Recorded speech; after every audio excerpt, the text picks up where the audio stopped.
Today I'm taking a look at all the DCEU movies and ranking them all from worst to best, so let's get started. Coming in at last place is Wonder Woman 1984. This should have been on my previous video of worst movie sequels ever for a superhero genre. I don't know why Patty Jenkins decided to get a wishing rock that grants everyone wishes by who touches it, but then they also give something in return, but it doesn't happen right away. Nothing was explained. It's just a Rainbow Rock story. Pedro Pascal's character becomes the wisher, so then he gets to grab people, grant them a cheeky wish, and he takes something in return. But then that just goes sideways because then people are doing multiple wishes. People start wishing all over the world for nuclear weapons, explosions, killing terrorists. But then they all decide to give up their wishes and live happily ever after, which makes no sense. It was just so complicated to make. Why did you have to bring back Chris Pine for this? I don't understand why he was in this film. He was probably the only comedic relief that I actually laughed at in this project. But I'm like, what? You didn't need to focus on Wonder Woman. Oh my god. And Cheetah. The CGI on Cheetah, what was that? I preferred it when Kristen Wiig was just wearing like the eyeliner and like looked kind of dark and stuff, but then when she went full Cheetah mode, I was like, what? Awful sequel. The moral message makes zero sense. There's not even a moral message. Just skip this. I can make a whole video ranting about that. I'm moving on.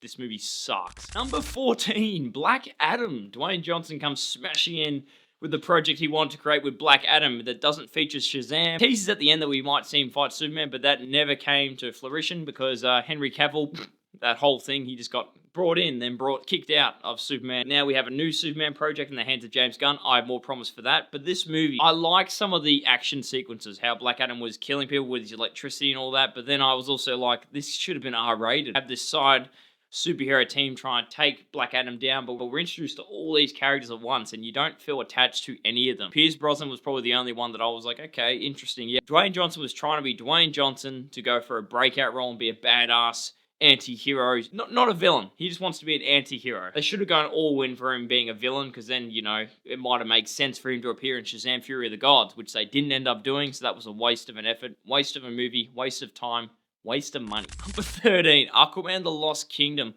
I forgot how many bad movies are in the DCEU. Jesus Christ. This is another terrible sequel. My god. This is him teaming up with his brother who he breaks out of prison, and yes, their dynamic was probably the only thing in this film that kind of worked. Black Manta comes back. Is it Black Manta? Yeah, I think it's Black Manta. Who cares? He comes back and he's getting his revenge and he gets this this trident for this, you know, army to resurrect the dead. All the side plots and everything just went nowhere. Then it just comes together. I can't even remember the plot of this film that much. I was going to rewatch it in preps for this ranking, but I just went, no. Liam, you love yourself too much. Don't do it. But yeah, this deserves its spot. It's crap. It's slightly better than the previous two, but not by much at all. We're on to number 12, and I keep forgetting how many bad sequels there are in the DCU, because this is another one. What? Oh, Shazam! Fury of the Gods. Zachary Levi, he is quite pleasant as Shazam. I like the portrayal, I like the character, and I really like the original. So naturally, I was excited to see this film, but I actually didn't go see it in the theater straight away because I just heard all the bad reviews, and I was like, I don't want it to ruin the first film, and it doesn't really. You can kind of separate and just go, look, piece of crap, push it away, and just keep the first for what it was. It's insulting, man. They all keep their powers, and these gods show up with Lucy Liu, and she is so wooden in this acting. It's just so forgettable. Rachel Zegel, she's acting fine. I don't think she's amazing, and she's coming up with a new Cinderella film, which is under fire by so much because of all the comments she said about these projects. You don't need a man coming to save the day, even though that's a whole story. This is just a forgettable sequel, forgettable plot. The ending made me roll my eyes to the back of the head with the CGI, you know, he's fighting the dragon, and it wasn't even that entertaining. There was nothing I took away from this film that I went, oh, I'd go back and rewatch that. It was all just kind of like, meh. Number 11, Blue Beetle. I like the initial reaction with Blue Beetle. Like the first half of this film, I thought, this is fine, this isn't bad, and I like the family dynamic when they're coming to terms when he first puts on the Beetle suit. I thought all that was pretty funny, and his family was kind of like the anchor for me for this movie, holding that ship together. But then the rest of it was just forgettable villain. I liked the idea of this guy, that he's kind of hunter and he's keen to take him down, but then he just gets a CGI suit, so you can't see his face, and I was like, whatever. Evil corporate lady that's like, I'm gonna take the scarab and do it for evil things. Yeah, whatever. I've seen this a million times before. Nothing unique about it, and it just, the delivery for it all, I just found it quite cringe. The harmless addition to the DCEU, but I still just kind of went, no, not for me. Didn't enjoy this one that much. Number 10, Batman vs Superman. I know. Why isn't this higher on the list or lower on the list, depending on your take on it? But I just hate so much about this film, but then I love a lot in this film. I love the Batman warehouse fight. I like when Batman and Superman finally fight. I wish there was a bit more to it, but there was enough for me to go, yep, that's really good. It's kind of like the animated Dark Knight Returns series. And Ben Affleck's portrayal as Batman is quite good.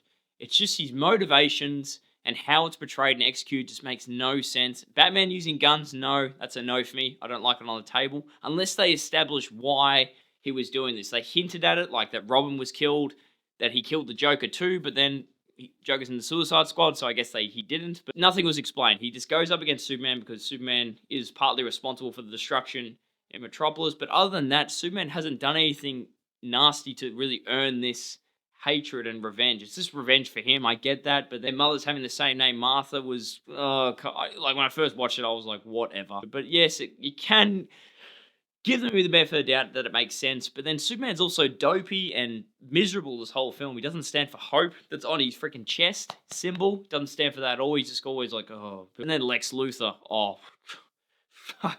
Worst casting, worst performance, irritating.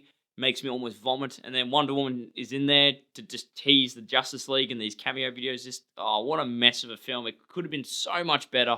And the hype for this one was just so overshot for what we got. It was so disappointing. Number 9, Birds of Prey. I had a bit of fun in this one. I'm not going to lie. I love Harley Quinn. Black Mask by Ewan McGregor was kind of funny.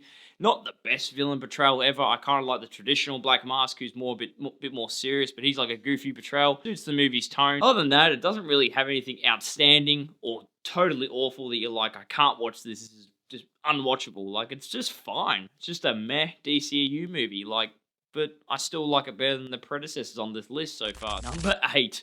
This one's going to get people mad. Suicide Squad. There is so many problems with this film. My God, if you have your brain switched on, you will be like plot hole, plot hole, plot hole, plot hole, plot hole, plot hole, plot hole. Team alone makes no sense to assemble because they all don't really have powers except the one fire guy who refuses to use fire at all. So I'm like, what is the point of this team? But yes, they formed the team and I had a bit of fun with it. Will Smith as Deadshot was fun. Margot Robbie as Harley Quinn was fun. Captain Boomerang by Jai Courtney was stupid but funny. Always doing his popping beers and keeping his pink unicorn safe, is it? I have a soft spot for it. Like, it came out, I enjoyed it in the cinema, and I still rewatch it time to time and go, you know what? It's fine. Number 7, Aquaman.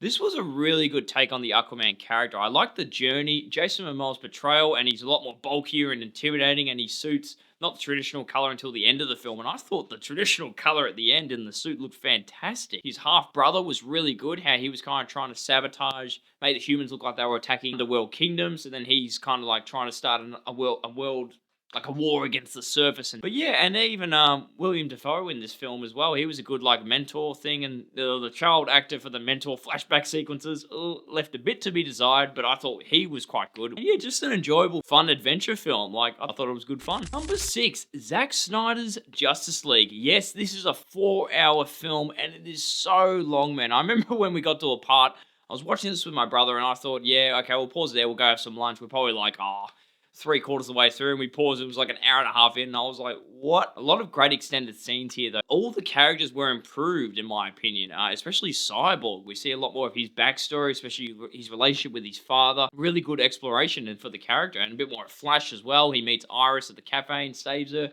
That's why in the Flash movie, she's like, oh, have I seen you before? Yeah, just a lot to enjoy here. Like, it is great that we get to finally see the Snyder Cut. I was definitely excited to watch it, and I'm glad I did.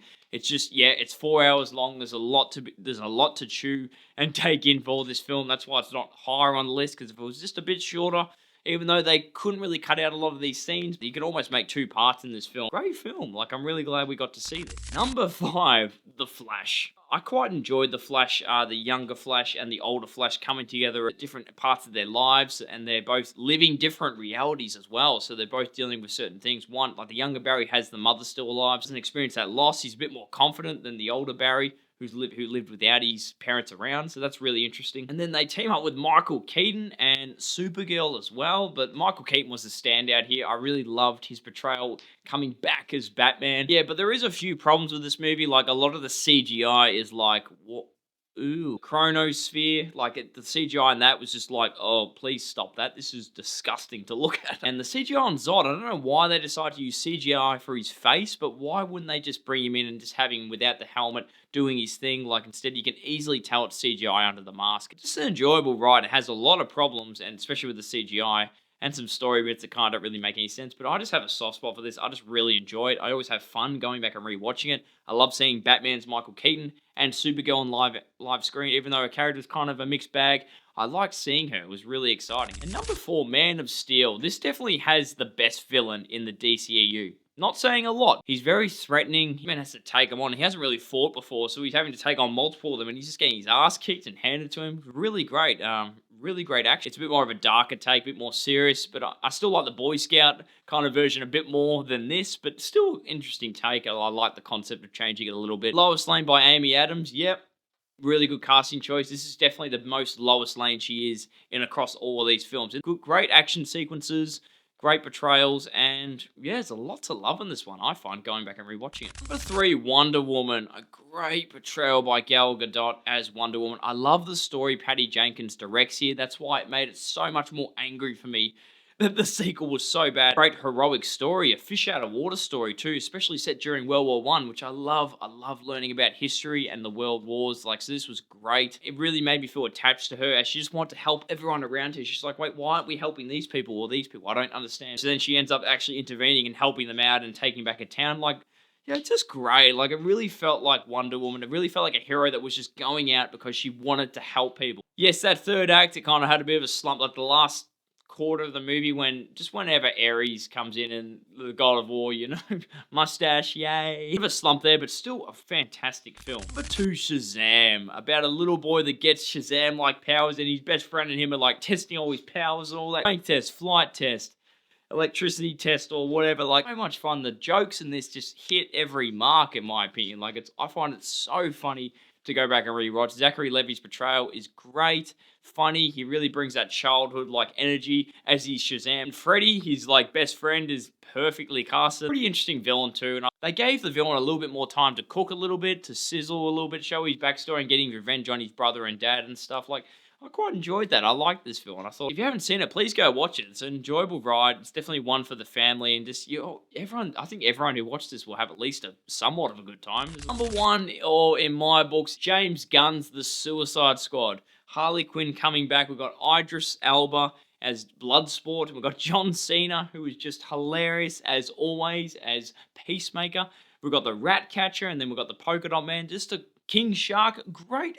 What a wide array. Look at all these characters. James Gunn just brings these random ass characters together, and you're just like, who the hell are these?